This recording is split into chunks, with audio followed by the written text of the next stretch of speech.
أعوذ بالله من الشيطان الرجيم بسم الله الرحمن الرحيم إن الله لا يغير ما بقوم حتى يغير ما بأنفسهم صدق الله العظيم.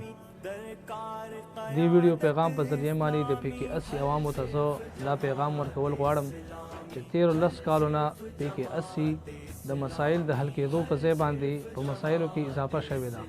سړکونه د ټوټ پوټ شکار دي، د ګیس لوډ شیډینګ او د بجلی لوډ شیډینګ سره چې د خلک مخامخ دي او یو بدترین دور چې دغه پی کې 80 باندې شروع دی. د 40 توړو ټرک پسې په زورګونو میندې خويندې هغه بې عزته کیږي.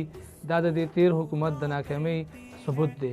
دیو جنا جماعت اسلامی د پی کې 80 عوام د پاره دیانتدار امانتدار قیادت را مخکې کړی دی.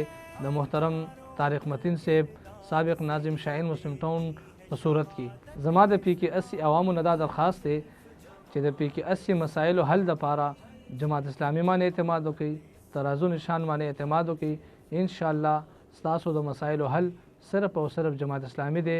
صادق و امین قیادت سراج الحق صاحب دی. جماعت اسلامی